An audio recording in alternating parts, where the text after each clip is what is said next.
Mga igsoon, mga anak sa Dios.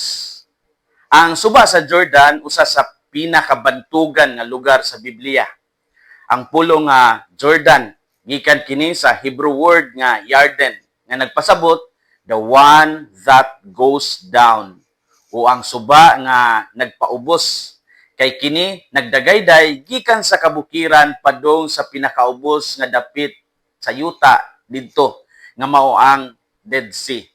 Sa kasaysayan sa Israel, ang Jordan dili lang yuta nga giagian sa tubig kundi timaan pud ni siya sa kausaban. Gikan sa kamingawan padung sa yutang saad. Gikan sa pagkaulipon padung sa kagawasan. Gikan sa daan padung sa bag-o. Kining Jordan mao ni ang suba nga gitabok sa mga Israelita ubos kang Josue aron musulod sila sa yutang saad. Dinhi pod gibunyagan si Naaman, ang Syrian nga sundalo nga naay ketong aron siya mamaayo. Kini ang suba nga gisundan sa daghang mga propeta sama ni Elias ug ni Eliseo. Busa dili lapad o usahay hugaw tan-awon, nahimo ning pinakasagrado nga suba sa Kristyanismo tungod kay dinhi mibunyag si Juan ug dinhi usab nabunyagan si Jesus. Daghan ang nagpabunyag dinhi kaniadto og karon tungod kay ang Jordan nahimo mang simbolo sa paghinulsol og sa bag-ong kinabuhi. Sa moderno nga panahon, ang Jordan River gihapon usa sa mga lugar nga gusto kaayo nga adtuon sa mga pilgrims bisan pa sa mga isyu sa pollution o even politics. Tungod kay ang spiritual nga kahulugan niini wala gyud na wala.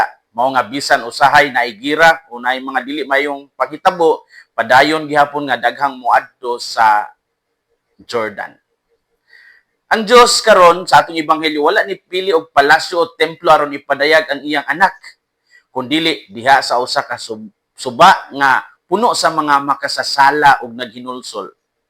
Dinhi magsugod ang public ministry ni Jesus. Imbis nga didto unta sa mga grandioso, dagkong palasyo, dagko nga mga templo o pinagulat factor nga mga announcement, gipili sa Ginoo nga sa mapaubsanon nga paagi mahibaw-an sa katawan ang iyang anak. Unsay mapamalandungan nato sa bunyag ni Kristo karong adlaw? Unang punto, ang bunyag ni Jesus usa ka buhat sa pagpaubos ug pakighiusa sa makasasala nga katawhan. Bisan walay sala si Jesus, nitugsaw siya sa tubig kauban sa mga tawo nga naghinulsol. Ang ebanghelyo nag-ingon, then Jesus came from Galilee to John at the Jordan to be baptized by him. Matthew 3:13. Unya miadto si Jesus gikan sa Galilea kang Juan didto sa Jordan aron magpabunyag. Dili tungod kay kinahanglan niya, kundi tungod kay kita ang iyang gikinahanglan. Ang pagbunyag kaniadto timailhan sa gitawag nila nga metanoia, pasabot pag-usab sa hunahuna o sa kasing-kasing. Ang pagbunyag nagpasabot sa pag-usab sa hunahuna o sa kasing-kasing. Ang kahibulungan mao nga si Jesus mihangop sa usa ka ritual nga para sa mga makasasala. Ug sa pagbuhat niini, iyang gipakita nga ang Dios dili mahadlok mutunlob sa atong kahugaw aron lang ta maluwas. Mahinumdom ko sa ako ang kinaunhan nga media coverage kining bag-o lang karong tuiga sa kapistahan sa Jesus Nazareno. Diha sa tunga gyud sa kainit, sa kakapoy, kasamok sa kadalanan, more than 24 hours ang nahimo nga translasyon. Nakoy usa ka deboto nga gipangutana. Nganong mosampa man gyud mo diha sa Nazareno? Kay alang sa panglantaw sa mga dili deboto murag kini mga tawhanan nangita gyud nig sakit ug pamaol sa lawas. Usa ka prangka nga pangutana akong gipangutana. Apan mingon siya nga daghan na kay siya og mga problema og kasakit sa kinabuhi, sa pamilya, sa panglawas ug sa panginabuhi. apan ang iyang pagsampa o pagpaduol sa imahin ni Jesus Nazareno, iyang paagi sa pagpangayo o kusog sa Dios. Iyang giila ang usa ka samdan sad nga Dios nga nakasabot kaniya. Alang sa mga deboto, ang Nazareno, Dios nga misulod sa kasakit sa tao. Dios nga nakasabot kay siya mismo nasamaran. Kini nga istorya nagpamatuod nga ang Dios nga atong gituhan dili Dios nga limpyo og layo tuas langit, kundi Dios nga milakaw sa dalan sa kasakit uban kanato. Sama sa Nazareno nga puno sa samad, ug sama kang Kristo nga milusong sa tubig sa Jordan uban sa mga makasasala. Ang Dios nagpadayag nga dili siya mahadlok sa atong kasakit. Di siya mahadlok sa atong mga kapakyasan ug kahuyang. Kaysa dihang ang Dios misinapi sa atong kahintang, dinha usab nagsugod ang atong kaayuhan ug ang atong kaluwasan. Ang iyang pagpaubos dili kahuyang kundi gahom sa gugma. Ang bunyag ni Hesus usa ka buhat sa pagpaubos ug pakighiusa sa makasasala nga katawhan. Ikaduhang punto, ang bunyag ni Hesus usa ka pagpadayag sa Santissima Trinidad ug sa atong pagkatao isip mga anak sa Dios. Sa dihang nabunyagan na si Jesus, nahitabo ang talagsaon kayo nga pagpakita o panghitabo. Usa ka tingog nag-ingon, "This is my beloved Son, with whom I am well pleased."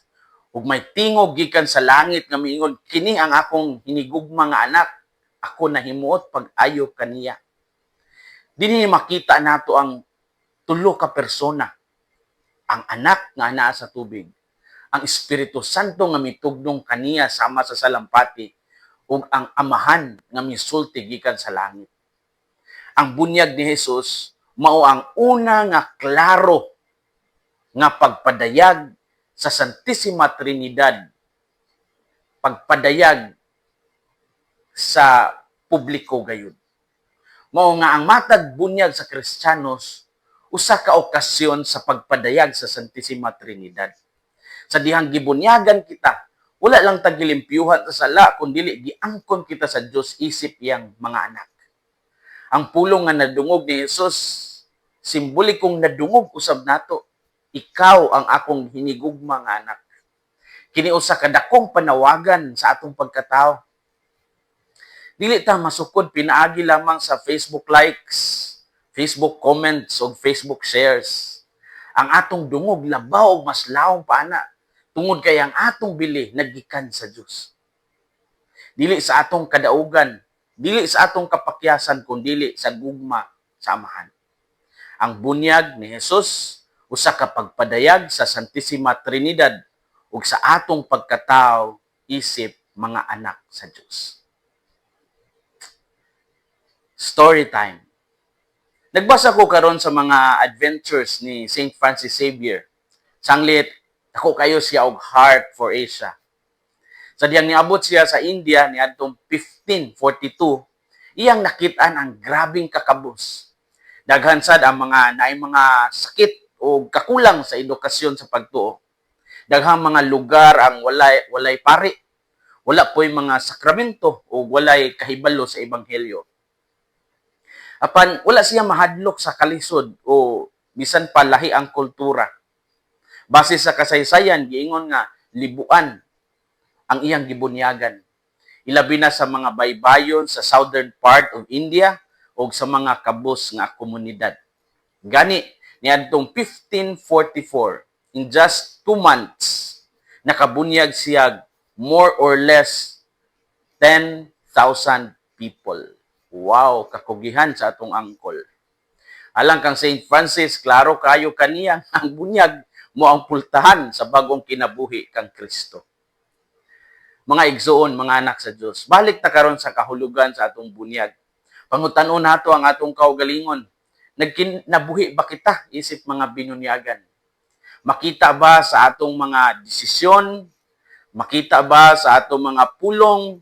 Makita ba sa atong mga relasyon nga kita iya sa Dios. Dili man tatanan mahimong missionaries sama ni Saint Francis Xavier, apan tanan kita mahimong tulay sa grasya sa Dios sa atong pamilya, sa atong trabaho, o sa atong komunidad. Hinaot nga ang kasing-kasing ni Kristo maghari sa atong mga kasing-kasing. Kini si Father Felmar Castrodes, Fiel SVD, ang inyong magsisibya sa maayong balita. Gikan dinhi sa Radio Veritas Asia, hinumdumi ang kinabuhing Kristiyano, kinabuhi sa pagserbisyo.